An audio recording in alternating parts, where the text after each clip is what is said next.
is Tendayi Ndoro, and I just wanted to share with you today a word on writing the vision down clearly. Many of us bumble through life. We've got so many dreams, so many plans and things that we think we want to do, but very few people actually achieve them. And as we're coming towards the end of the year, many of you had an initial resolutions. This year I'm going to do this year I'm going to do that.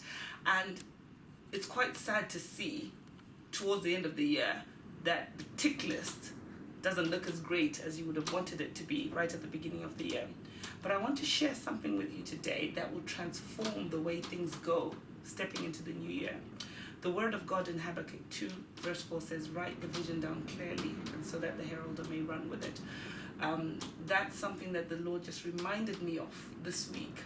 And we think about it in terms of our long-term goals. I want to do this, I want to do that. But this should actually be broken down to a daily thing. Because once you've written that goal down on a daily basis to say, right, the things I need to do today are X, Y, Z, as you go forward, it will actually seep into the longer term goals, because it's the daily small things that make an impact on your long-term goals. When we talk about finances, it's very easy to just know the bulk of money that goes in and just muddle it all around, and somehow you come out at the end of another month. But actually writing down your priorities means that you're less likely to fall snare to the unexpected temptations that walk along the way. I'll tell you a little story about a research that was done by Mark McCormick of Harvard graduates in 1979. They were all taken and were asked what they wanted to do at the end of it.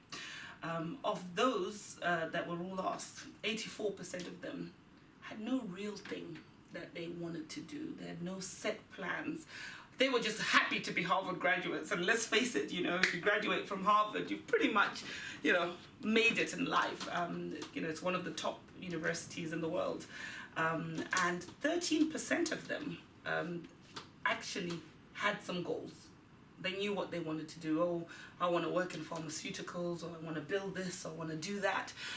So they stepped out as well. But only 3% of them actually wrote down their goals and had strategies of how they wanted to actually go about it. 10 years later, these very same individuals were looked at again. And interestingly, 84% that didn't do nothing actually earned significantly less than the rest. The 13% who had actually had some goals in place earned twice as much as those 84% who hadn't put their goals down.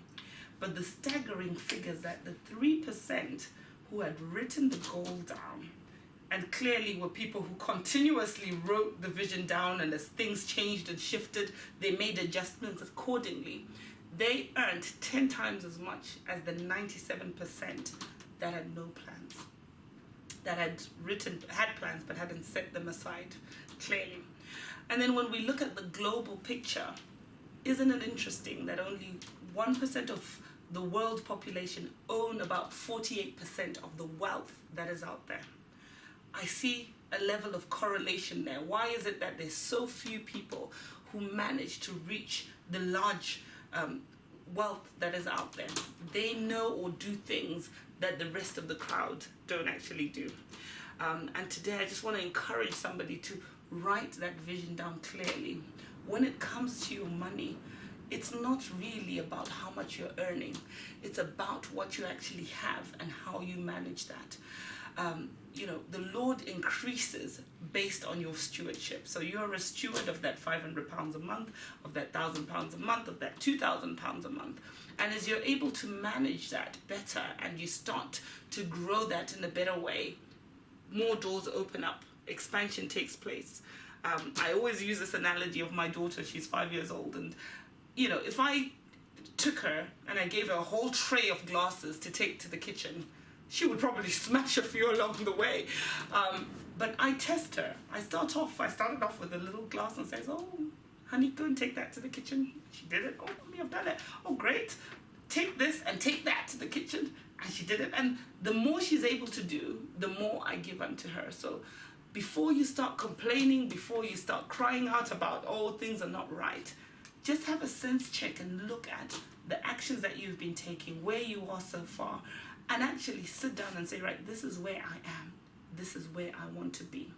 And start to think of potential ways that things can actually happen. And it's interesting and amazing that the minute you write that plan down, the helpers will start to come. The ideas will start to flow. The resources for what you need will start to come into place.